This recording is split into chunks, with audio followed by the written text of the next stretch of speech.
The Arizona poll released yesterday introduced a new dynamic. It's 25% undecided.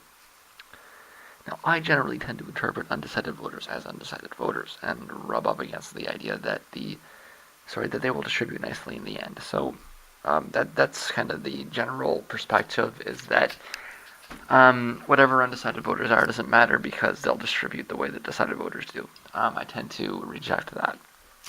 Okay. And in this circumstance, Sanders versus Clinton, you'd think that undecided voters should benefit Sanders. Having a lot of undecided voters should lean that way, although it didn't work out that way in Ohio. Okay. On the one hand, these are not good numbers for Sanders. On the other hand, they're not catastrophic because of that large undecided group. Okay, but this isn't what Sanders wants to see. A lack of momentum and a lack of exposure. Are there televised debates this week? Are there town halls? I haven't seen any. Make this a different circumstance than last week. I mean, let's be clear here. Okay, I argued that all the factors leading up to the 15th were going to be in Sanders' favor, and they clearly were. He split Illinois. A week previous, the polling had him 30 points down. He clearly got a very big bump. And the truth is that I really should have spoken more carefully. I shouldn't have said he will win. I should have said that if turnout is high, then he will win. And if turnout was higher, then he would have won. I got a little carried away by rhetoric, but the analysis was actually spot on, if you can see through that. Okay, none of that holds here. I don't see any particular reason to think that Sanders ought to make up this spread over the next 5 days. So if you look back, you'll see that I initially reacted badly to Michigan pre-polling and then modified my prediction to something closer as more results came in.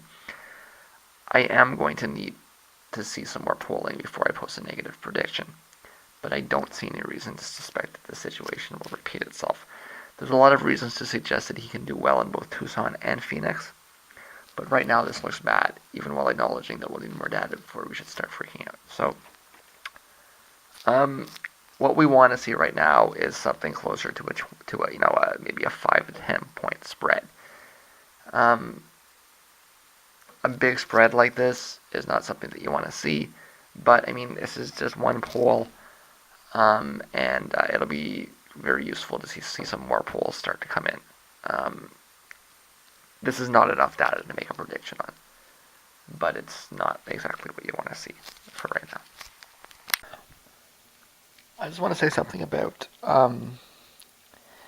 this experiment that was done, with ducks, where they shocked the baby duckling. Um, well, the researchers' perspective is that they're shocking the duckling for following the baby, for following the mother, and then they're saying that this is a paradox.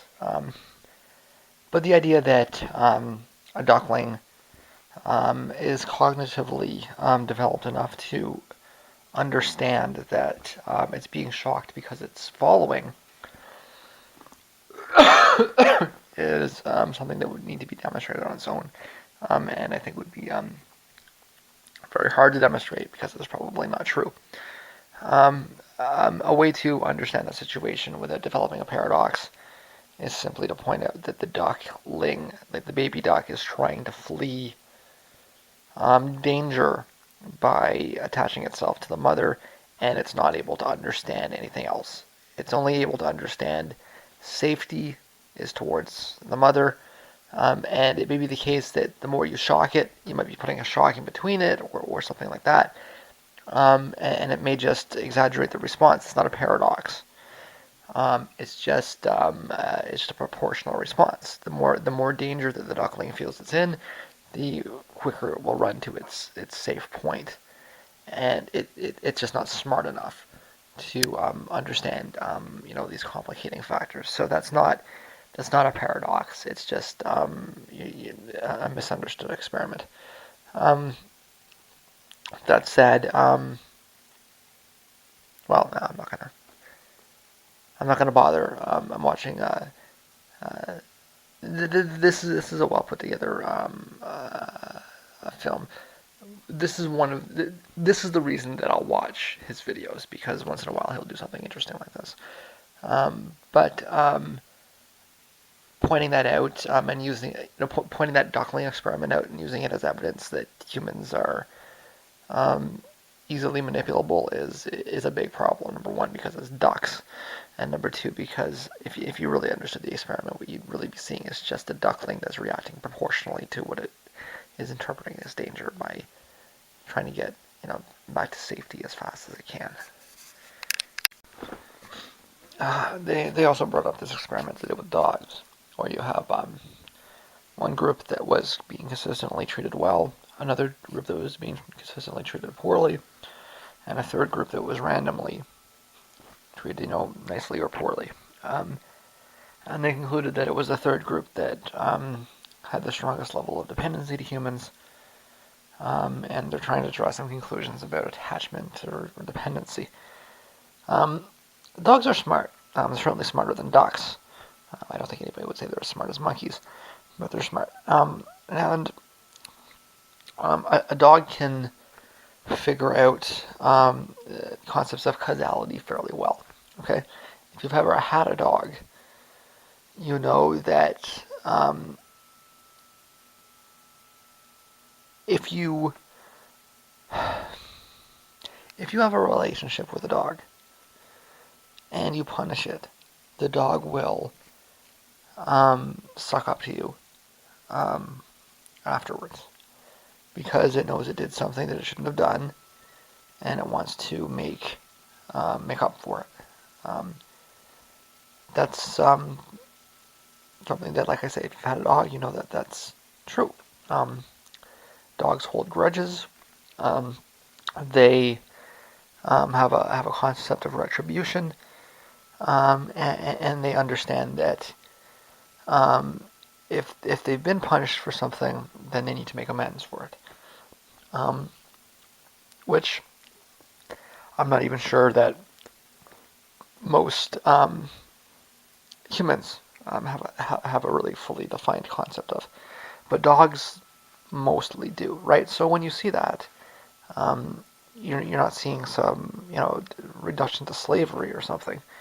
You're just seeing that if you put dogs in a situation where you make them feel as though they've done something wrong, they will react by making up for it, by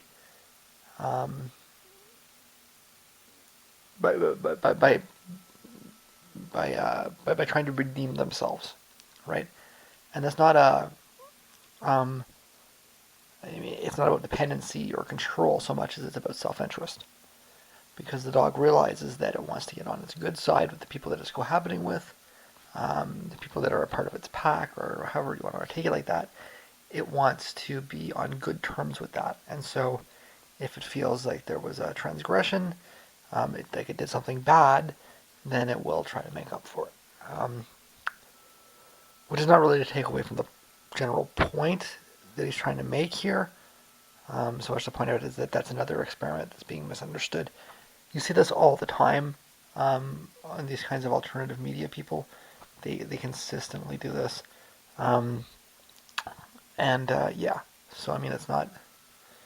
The right conclusion to draw from that dog experiment is not that uncertainty leads to slavery, so much as that dogs can understand cause and effect and want to live in harmony with the other creatures around them by making amends when they feel that they've done something bad. We have to send a clear message.